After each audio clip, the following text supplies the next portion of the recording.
So welcome everyone. Today I'm speaking with Yael Schiller.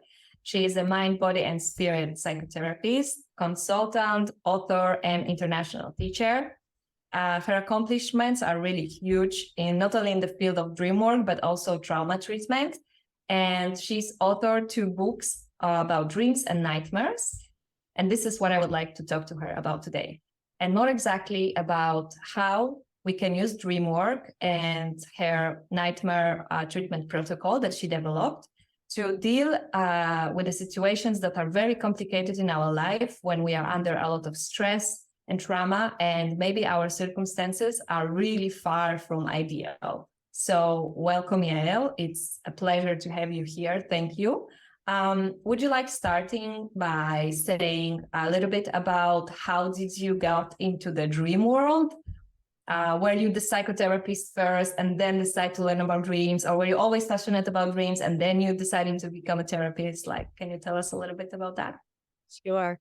So I was a therapist first, but I was always interested from my childhood in alternative ways of knowing and alternative spirituality. So as a kid and as a teen, I was interested in both traditional and non-traditional ways of accessing knowledge and information. And I think the first time I became aware was when I was 18, was the first time that I was in Israel. I was there for the summer with a youth program. And I remember being on the land and feeling the dreaming of Haaretz, of the land. And I could hear the land talking, not in a language, not in English or Hebrew, but in a non-language of intuition and knowing. And that sort of prompted me to continue my studies in that direction. Then I went after college. I went to Israel. I lived there for 5 years. And I returned to the States, to the Boston area where I live now. And a friend of mine, who's in my dance community, actually, moved to the Boston area. And she said, "Yeah, Elle, I don't miss anything about my life in New York City before now, except my dream circle. So I'm starting one in Boston. And would you be in my dream circle?" And I said, yes. And then my next question was, what's a dream circle? Oh, all right. Okay. So I somehow knew to say yes before I even knew really what I was getting myself into. And that was it. That led me on this journey that I've been on for 45 years or more. First doing it personally. I'm still in a personal dream circle, over 40 years. And then I moved it into professional work as well. So then the 2 pieces, came together. Now that's really beautiful. And as we want to dive deep into the protocols, the methods that you created, developed during all those years, could you tell us about your Gaia method for working with dreams? Sure. So the Gaia method stands for, it's an acronym for Guided Active Imagination Approach. And it's a protocol that I designed specifically for working with nightmares. As a trauma therapist, I work with people with a variety of different symptoms of both PTSD and acute or current trauma in their lives. And people would come in with nightmares. So the Gaia method that I designed is based on sort of two pillars. And one pillar is Jungian dream work, so active imagination of working with the dream itself and going after we wake to go back inside the dream and redream it and dream it forward. So these are some of the principles of Jungian active imagination with dreams. But I know that nightmares in particular are very upsetting, and people don't want to go back and revisit their nightmares because they were so scared the first time. They often don't even want to touch them the second time. So the other leg of the method is really based on my knowledge and my studies with EMDR, which is I really wanted to ask about that. Yeah. Because I read that you kind of modify the EMDR and now using it for working with nightmares. So maybe first, if you could tell, maybe not everyone knows what is EMDR, and then how did you tweak it to work with nightmares? Sure. So EMDR stands for eye movement desensitization and reprocessing. And it was developed by Francine Shapiro, I think in the late 70s or early 80s. And it's based on the premise that when we have experienced traumatic events in our life, we have to finish processing them or they get stuck in our system. So EMDR is a body-mind approach to healing from trauma. And it works with what's called bilateral stimulation of the brain. So people may have heard of or seen EMDR, where it's the eye movement thing, where right, yes, I heard of that. Fingers back and forth with your eyes. And what that does is allows you to what's called cross midline, because in the center of our brain, there's like a seam. It's called the corpus callosum, and it divides our right brain and our left brain. So it's based on psychoneurobiology, actually. So if we imagine our nervous system, and if we make a fist like this and put our thumb in the middle, right? So our arm is our spinal column. Okay. Here, our wrist is like the back of our head. The medulla, that is our brain that governs our autonomic functions like breathing, respiration, digestion, that kind of stuff. Here is the cerebellum, and the front is our cortex, our prefrontal cortex, which is this part under our forehead, right behind our eyes. And underneath, in the middle of our brain, is the limbic system. And the limbic system is our emotional brain, our reptilian brain, if you will. This is where the fight, flight, freeze response to trauma is located. And there's two parts. Well, there's a number of parts, but for simplicity, there's the amygdala and hippocampus. And what happens is the amygdala is the, oh my God, I'm not safe part of the brain. It gets stuck on. When we've experienced trauma, our amygdala gets overactivated and gets stuck. And our hippocampus, which is sort of like the brakes of our nervous system, aren't able to be activated. So we need to be able to go inside and sort of rewire our internal wiring. There's a nerve called the vagus nerve that connects the brain and the body. So we have to rewire our vagal nervous system.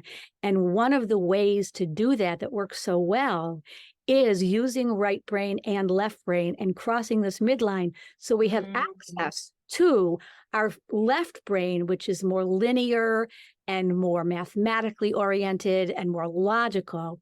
But we also have access to our right brain, where we have our creativity and our nonlinear thinking and our artistic, intuitive side. And when we can access that together through this bilateral stimulation, then we are able to sort of unfreeze the frozen memories that got stuck, or free up the memories that are stuck so that they can be processed. So that's a little bit of trauma neurobiology there. Yes, that's the background we need to understand how to use it for treating nightmares. Yeah, and so the thing that's really wonderful is that there's several ways to get this, what's called bilateral stimulation.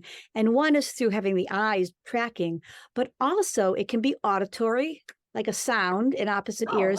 Okay. And what's wonderful for sort of applied home use, if you will, is tapping. And with kids in particular, there's a method. It was designed by a gentleman in Mexico. I'm blanking on his name right now, called the butterfly method. Okay. Your hands, you make a butterfly like this with your hands, and then you put it over your heart. On your fingertips are touching just above your collarbones, which is one of the acupuncture points that connects body and mind. And you tap with one hand, and then the other hand, and then with one hand, and then the other hand. And this alternate side tapping works in the same way to calm the nervous system down as the bilateral eye movements. And this is one like really nice way that kids like. You can also tap your knees, alternate side tapping with knees, or someone can tap for you. If you have a child, for some reason, someone just can't, but they're willing to let their parent or a caregiver or a professional tap on their knees for them or their hands, someone else can do that too. All right. So what happened when we start the stepping or we start the eye movement? How do we proceed from there? So with the Gaia method, so that actually is more about EMDR, but the other part of EMDR is the part I connected with the Gaia method, which is there are 2 stages, and the first stage of doing EMDR is called resource installation. Okay. So remember a minute ago, I said most people don't really look at their nightmares. They said, I dreamed this scary dream once. I don't even want to look at it again. Thank you very much. So what we do first is we create enough safety to calm the person down, to give them resources so that they are more resourced and have more safe people, places, and objects in their mind's eye than they did when they had the original nightmare. So this is a really, really important way of working with nightmare material, because we don't go straight to, let's talk about the scary thing that happened. We first say, if you didn't wake up feeling calm and relaxed, which most people from nightmares don't, we first want to give you resources so that you have something to help you feel more secure, more safe than you were either when you had the nightmare or when the trauma happened. Because in situations of war, even if someone is not in the traumatic event that was the initial trauma and they're in a relatively safe place now, that's not post-trauma yet. Yes, that's not right. PTSD. That's still a variation on acute trauma. So we want to help people connect with what helps them feel safe or safe enough or safer, or bivrit. In Hebrew, we say yoter tov, to make them feel better, even if not b'me'achuz, even if not 100% safe. Right. So I'll ask the child or the teen or the adult after they've shared the nightmare. First, I'll say, do you want to talk about it more? Of course. And if they say yes, yeah, then we say, okay, let's gather a posse. Let's gather a kfutza, a group of people and things and ideas that make you feel safe, and collect them together in our mind's eye. So it could be people who are alive in their life. It could be ancestors who've passed over or have died. It could be people who live in another part of the world that they're connected to. They say, oh, and I think about, Aunt Tanya, who lives in Los Angeles. I really love her because she makes great blintzes and I just feel so happy and safe. So we say, great, let's put Aunt Tanya in the posse of people who are going to be safe for you. And we add to the posse, okay, also spiritual beings, cartoon characters, people from movies or books. So one of the basically anything or anyone that makes us feel more grounded, safer, better. That's right. So one of the little girls I worked with after the Boston bombing a few years ago, the Boston Marathon bombing, when we did this protocol, she brought Mary Poppins with her in her posse to feel safe. And now a more updated version is the sisters from Frozen. A lot of the kids have seen Frozen. Right, of course. So if there's a song, right? I was thinking about this when I was swimming this morning before I came online with you. There are certain songs that might make someone feel safe. And, it could be the song from Frozen. It could be Over the Rainbow from The Wizard of Oz. So we'll add the song to the repertoire. We'll add the Shekhinah to the repertoire. We'll add Archangel Michael or Gavriel or any of the angels to the repertoire. We'll add your pets who are with you or not with you to the repertoire. Yeah. And then we'll also add objects. And this is really wonderful, particularly if someone is displaced and not living in their familiar environments. Is there an object, and we call it in therapy language, a transitional object, that reminds them of some place they felt safe, secure, connected, that they either have or can remember? Do they have, if it's a kid, do they still have their blankie? or their stuffed animal? Was someone able to take anything with them if they had to leave their home? Do they have a shirt that they like, or were they able to grab candlesticks? And if not, if they don't have something with them in their current environment where they're living that is an actual object, it could be an imaginary object. We have Harry Potter's wand show up. Let's go on. Yeah. Okay. And for kids and adults too, if they can get hold of crayons or even just pen and pencil and make drawings. If they don't so if you don't really have the object, you can still draw it. And then it's also reinforce the connection with the object, right? That's exactly right. Yeah. Yeah. So it's using an imagination to create a circle of protection and a bubble of light. And I'll ask people also specifically, when you think of the color of light that's most healing and most protective for you, what is it? There's no right or wrong answer, but some people will say white, some people will say blue, some people will say orange. So I say, okay, so go ahead and surround yourself now in a bubble of light and put it around you, and let's turn the dial up on the light so it's really, really bright as you need it to be, and make sure that it completely surrounds you so that before you go into looking at the nightmare, you've got all these things of safety. This is the resource installation. This is part one of the Gaia method. Yes. This is all part one. You collect your resources. Okay, and you can also, just to clarify, if you don't have anyone around you right now, you're in your bed and you just woke up from a nightmare and you say to yourself, okay, I need to do something about it. I want to do something about it right now. You can just walk those steps yourself. I believe maybe a bit harder than when you have someone helping you or guiding you, but it is possible. Am I right? Absolutely. Particularly if you know that you have had nightmares in the past and you've made a list before you go to sleep.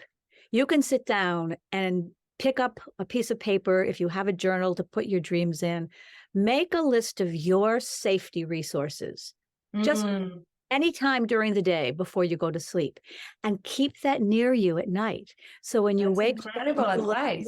Yeah.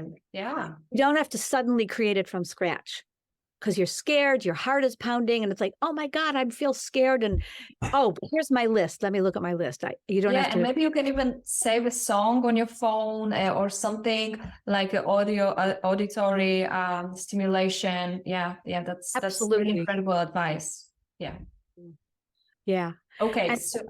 Go ahead. Sorry, go ahead. No, I just wanted to say, okay, so once you created this safe environment and you created this protection ball, right.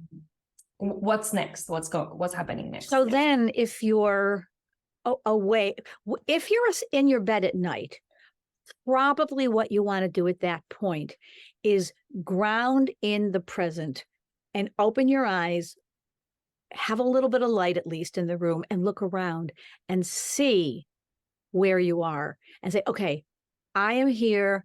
I am in this bedroom. I am in this room, wherever I am. I am not in the middle of the place where the trauma happened. I am not in the middle of being chased by a monster in my dream. It might be a literal nightmare or a figurative nightmare. So ground in the reality of waking life as a way of feeling safer if you wake up in the middle of the night.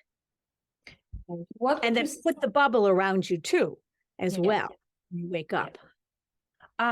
What would you recommend if, let's say, obviously, when you wake up, you're in your bed, you're definitely not most likely you're not in the place where your nightmare is happening or where trauma happened.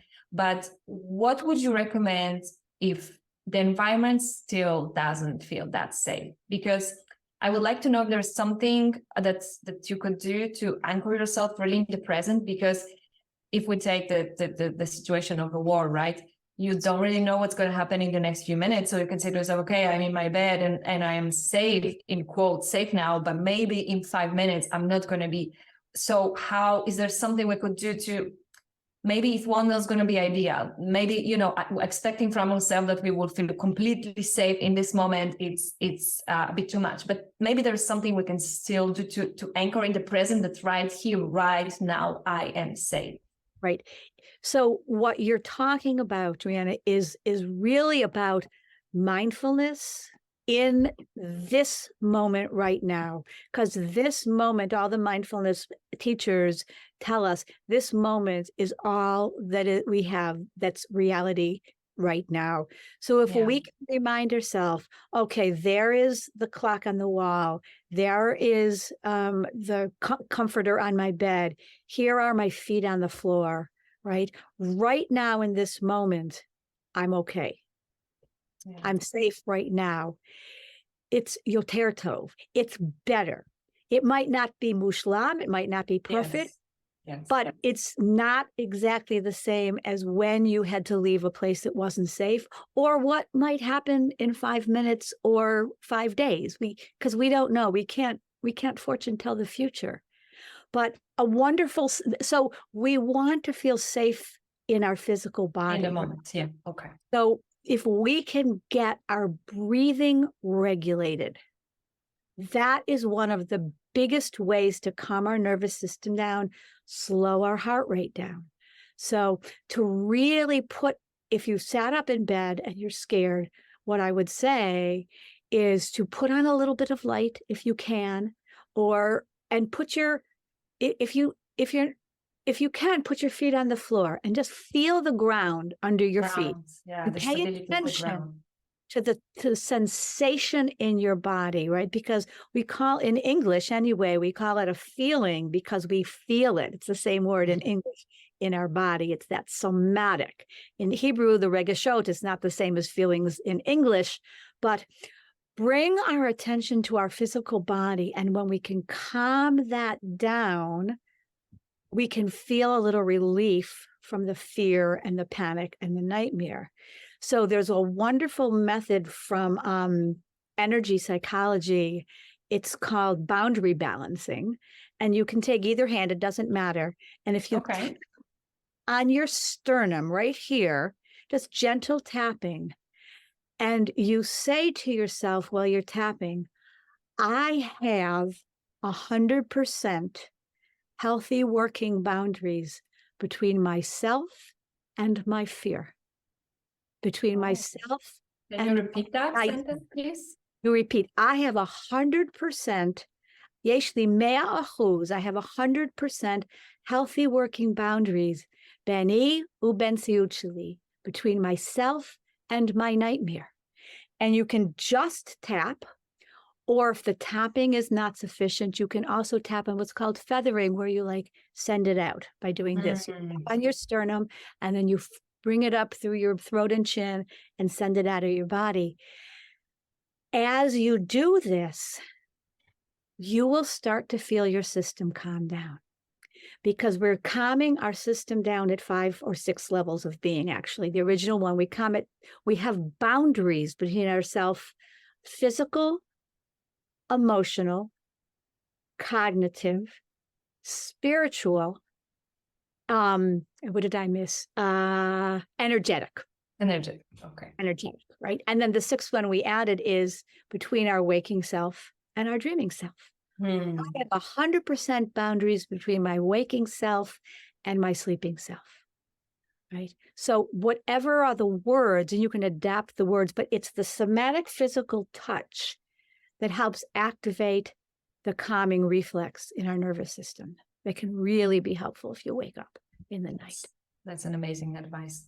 And you can just butterfly hug. Yeah, I also thought of that. Yeah. Because it feels like a cozy hug, and some people want to actually make a hug, and you can tap like this too, and you feel like you're hugging yourself. Yeah. Down. So once we manage to calm ourselves down and feel a bit safer and bring ourselves to the present moment, regardless of what's going to be in 5 minutes or what happened 5 minutes ago, how do we proceed according to the Gaia protocol?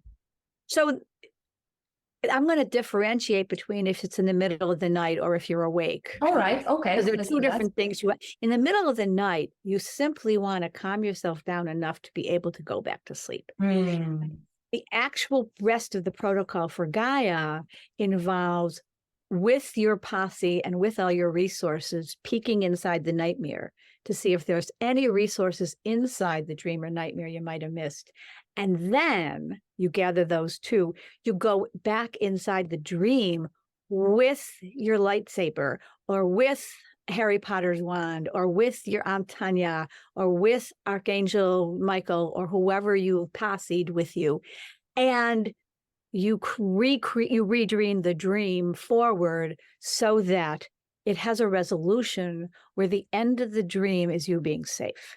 The end of the nightmare is you being safe in whatever ways you arrange to do that.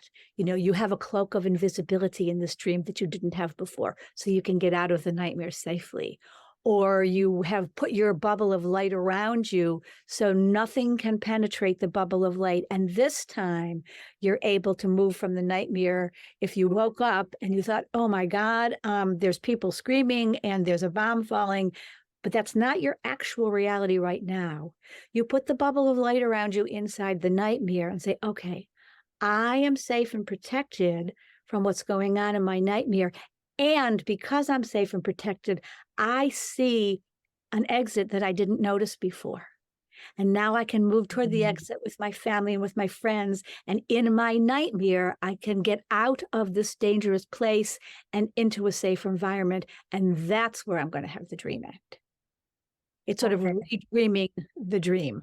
Yeah. And that's, you know, when we're awake and we have cognition and either by ourselves or with someone else, we can do these protocols. At night, you want to just go back to sleep, probably. So that makes sense, yes. Yeah. So it's a little bit different. So anything that allows you to slowly regulate your breathing, to quiet down your heart rate. For some people, they should get out of bed for a minute, take a little short walk around their house or their room or wherever they're staying. If there's another person that they're with, is there someone who can give them a hug? Someone who can reassure them? Someone who can sing them a lullaby, whether they're a kid or an adult for that matter? Because we are clan, we are tribal people. We live and we thrive when we're with connection and in community.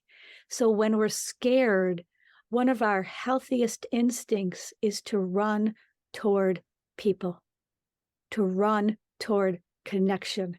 So when someone wakes in the night, if there's a way to move into connection, maybe you can call someone, maybe you can, you know, message someone, maybe there's someone in the bed next to you or in the room next to you. Can you reach out? Can you hold hands? Can you touch? Can you have someone who will say to you, the beseder nipo, it's okay, I'm here. Yes. And for this minute, right now, it's okay.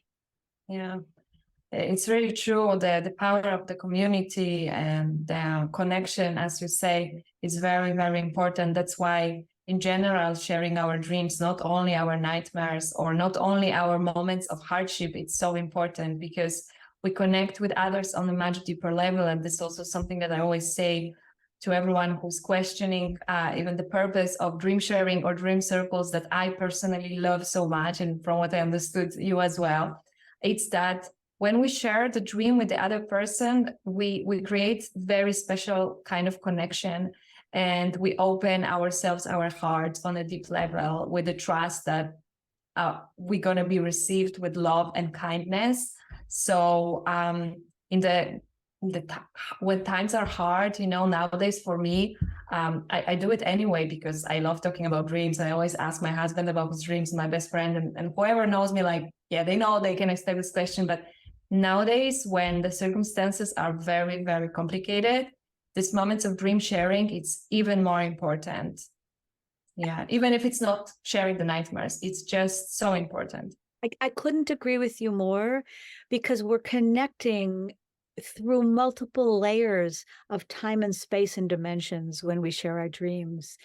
it's we're connecting with our unconscious sleeping selves, not only with our own waking selves, but with everyone we're talking to, with their waking selves and their unconscious self as well. So the bond that forms through dream sharing is incredibly, incredibly powerful. Yeah. Yeah, and I want to share here something about my own personal dream that I had, and the power actually of connection, and why sharing the dream is so important during also this hard time. Is that a few nights ago I had a dream that my room, my apartment didn't have a floor, right? Like the floor was a net, which obviously for me it's very clear because I feel very unstable right now. I feel like my world is shaken. So this dream made a lot of sense, that there was no floor, right? There was only like some net instead of a floor. And before I was able to tell my husband about this dream, I asked him first. I used to do that, like, what did you dream about last night? Do you remember? And then he told me, you know what? I was building a floor. Wow. And I was like, you were building the floor? I don't know. And you know, this moment I felt like there is, I don't know how to explain this, because in irrational terms, it's hard to explain, but I felt like, wow, maybe I have no floor, but there are others that are building the floor. So there is a floor. So I may feel so insecure right now, but my husband, I think he feels quite better than I do because he's building the floor. And I somehow hooked to this dream, to this element of building the floor, and I immediately felt better, you know? And nothing really changed. Like my circumstances didn't change. It wasn't even my dream, but because we shared this experience and because I felt someone is building the metaphorical floor, it really helped me. It really helped me. So what a wonderful, wonderful example, because we can dream for ourselves. We can dream for each other. others. We Yeah. can dream for the world, for our country, and for the planet. And we really can dream on behalf of other people, whether we know it or not. That's one of the layers, right, of our dreaming, is to dream for others. And in particular, it's so beautiful when you have a close connection with someone. It's even more likely that you will somehow enter or share each other's dream or dream theme. And just to put the plug out for dream sharing in dream circles or just one-on-one, you will find over time, we find this all the time, that people who are close or who meet in dream circles will often share the dream or the theme or a character. Yes. Like one day, everyone, like last my dream circles, everyone came in and there was something about the color. What was it? Everyone was dreaming of an animal, like a feline, like a cat or a lion or a tiger. Everyone in the group had a dream with some kind of a feline in it. I know this is really incredible, and I experienced this myself with the dream groups that I've been leading or participating. Is that we so many times we share the same themes, like we all dreamt of water suddenly, or suddenly we all dreamt traveling, and we're connected. And this also brings the sense of connectiveness with other people. It's something, again, beyond logical explanation, but again, like it's happening. So when someone joins my dream circle, I'm always say, like, be ready to experience some magic, because some real magic is happening here. And people, many times they leave and I know they're like, whoa, what just happened? You know, I don't even know these people, but also the connections within the dream circles, they are formed so fast. And yes, that's maybe a conversation for another time, but yes, but I also believe that the dream sharing, and also in the very hard times, it's extremely important for our well-being. It adds another layer of feeling safe and connected, because when we're unsafe, one of the criteria of feeling not safe and being, not just feeling, but being not safe, is when our connections are severed, when our connections are cut, when we have lost, literally or metaphorically, people, places, and things that are near and dear to us. We're grieving. There's a big loss and there's a hole in our heart. And anything that we can do to help us not only grieve the losses that we have, but also find places to connect and rejoin and reconnect with either the same or other resources is going to help us to function in the world and to move through each day, not only feeling bereft, but also feeling connected. That's beautifully said. I really agree with that. There was something that I read in your book, PTSDreams, that I really loved, and I would like you to maybe talk a little bit about that. You wrote that we are wired for healing, like Gaia. Could you explain this concept a little bit, like your thoughts here? Because when I read this, just one sentence, but it made such an impact on me. We are wired for healing. That's such a powerful statement. So this statement that I fully believe with all my heart is part of the precept of a certain type of therapeutic intervention called ADEP. Doesn't matter what it stands for. That's where it's from. Diana Fosha is the person who developed this way of working. And it's based on healing in connection and healing in the presence of others. And that her philosophy, which I also believe, that our whole system is not meant to stay in pain. It's not meant to stay in trauma. Every cell in our body wants to move toward healing and wholeness. So when we can create an environment internally, externally, interpersonally, that allows our system's innate wisdom to go in the direction it wants to go anyway, right? We're just opening a door or giving it a little nudge to move toward shlimut, to move toward wholeness, to move toward healing. Yeah, that's so beautiful. And really, it can help us also in these times when maybe it's so hard to take a first step, or maybe it's even hard to imagine that we can heal from all these terrible things that happen to us, from the grief, from the trauma that we experience. But if we say to ourselves, like, we were designed, we were wired for healing, like, as you said, every single cell in our body wants to heal. It may give us this, as you said, this little push to say, okay, I'm just going with the natural flow of things. Like, I have the universe, I have my existence on my side to help me to go toward healing. And dreams for me are a perfect example of this design, because before we started recording this conversation, I was discussing with Yael that I truly believe that we have the dreams because their purpose is really big. We wouldn't have them if they were not for something. And this is what I believe, like, they are helping us to heal. We have dreams because we can take the wisdom and we can get, advice and, knowing, and so many things, like we could, again, talk about for hours, but they help us heal.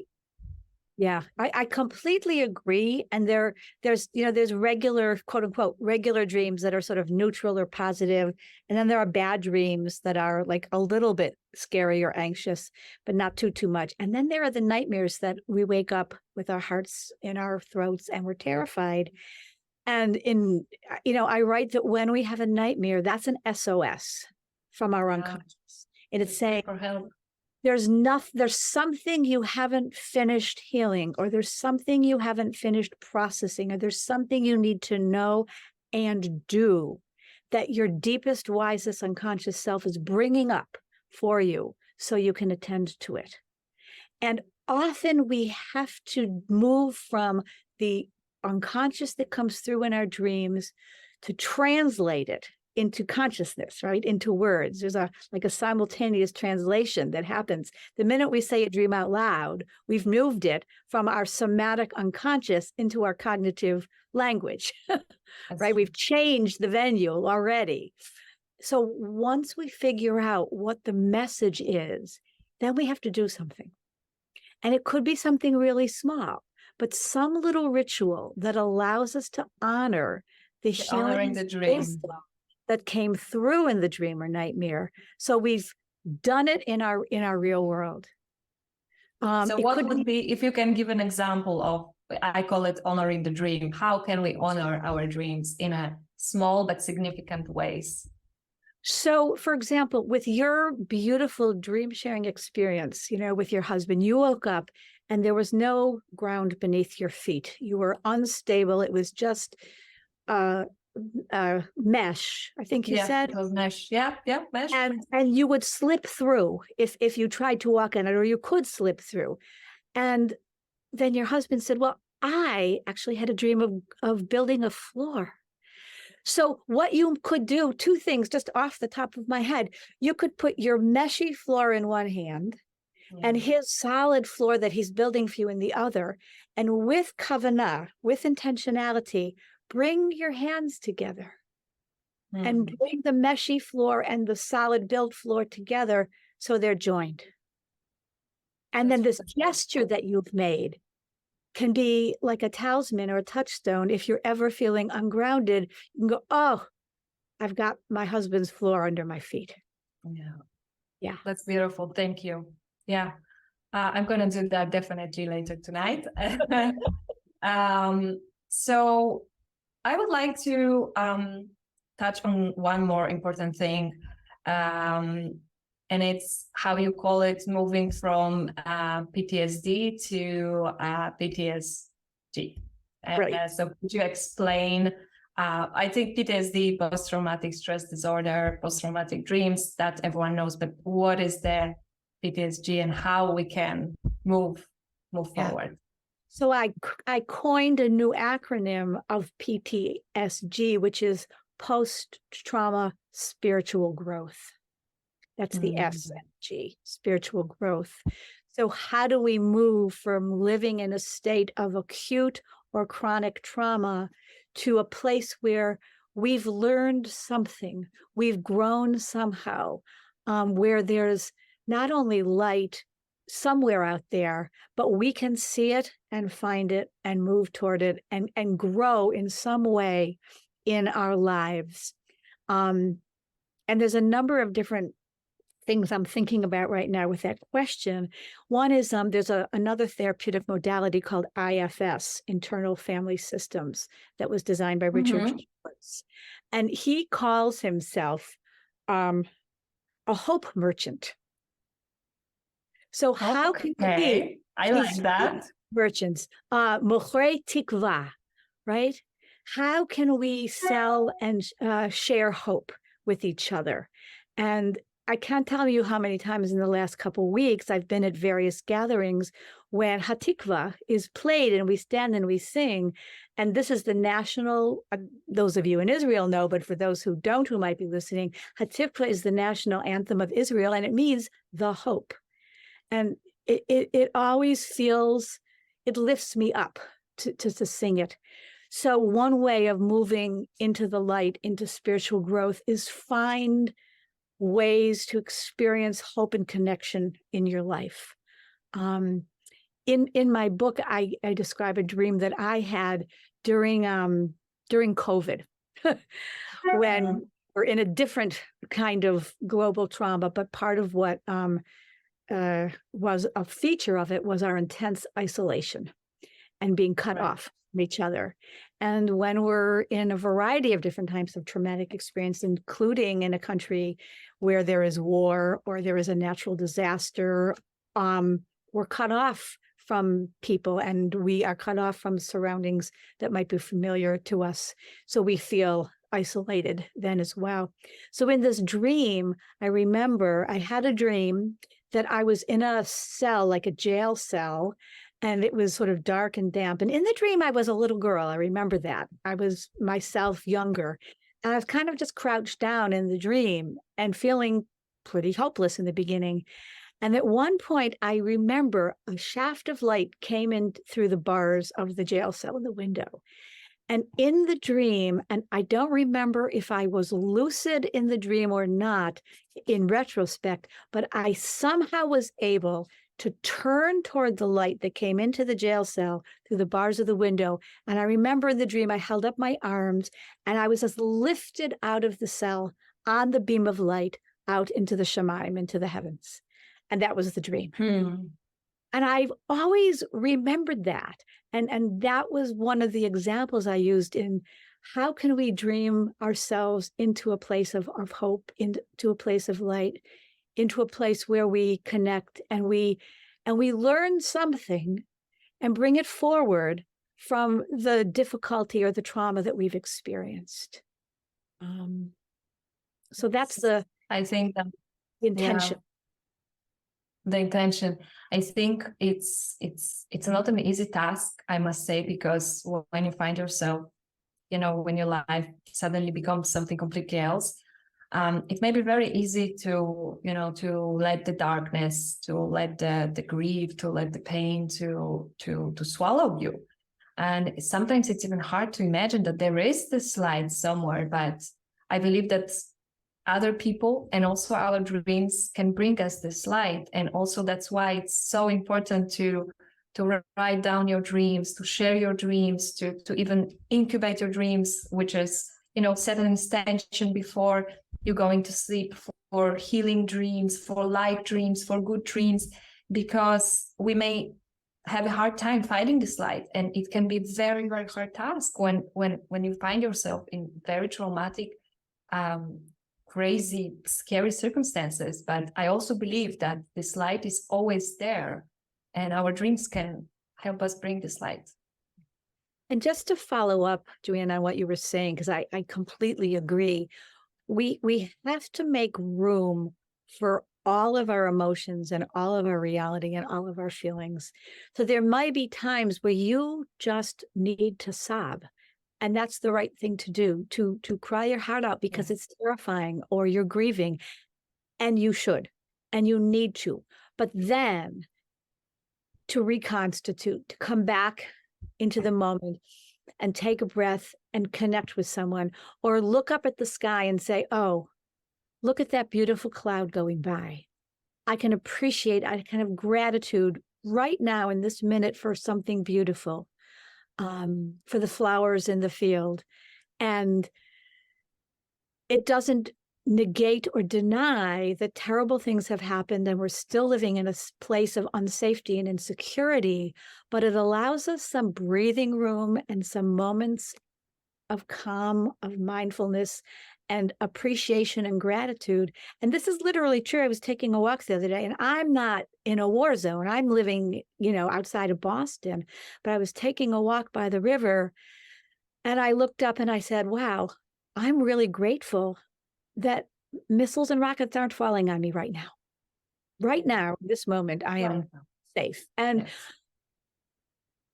even if you don't know what'll happen tomorrow, if right now you're safe, you can still say that in this moment. Yes. Bring that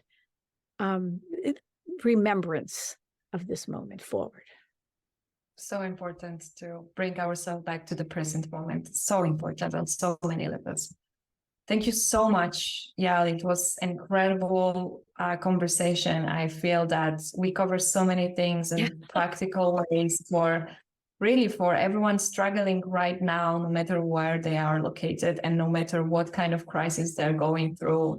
There are so many things that can be done. And we know that you, especially as therapists, that treating nightmares and trauma, it can be a long process. This is not something to be taken lightly, but we also know that there's things that can be done here and now to alleviate the pain and to start us on the healing journey. And that's the purpose of this conversation and everything that was shared here today. So would you like to share with our listeners, how can they find you? What kind of services, support you offer? Sure. So I have a general website, which is LindaYaelSchiller.com. So that's all one word, LindaYaelSchiller.com. So that's where you'll see sort of what I'm doing these days, both in general, but specifically in the world of dreams. I have 2 books, each has their own website. The first one is a general book on dreams called Modern Dreamwork, and that's www.moderndreamwork.com. And the one we've mostly been talking about is called PTSDreams, and that has a website, which is www.PTSDreams.com. PTSDreams. So the D just flows into dreams.com. And you can read a little bit about what they're about. And then I have an email. If people want to try to contact me, you can reach me through my website. There's a contact place. But if you want to go right ahead and send me an email, it's lindayschiller@gmail.com. And for listeners who are in Israel, I'll just let you know that I do speak Hebrew. So if you want to connect in some way, if that's more comfortable to you, אני שמחה לדבר איתכם גם בעברית. I'm happy to speak with you also in Hebrew. So those would be the ways to connect, I think. I'm going to add all those links in the show notes. So it's going to be just easy, just one click to find you. And thank you so much once again for sharing your knowledge and everything that you worked for so long to bring relief to others and to connect to the dream and the collective.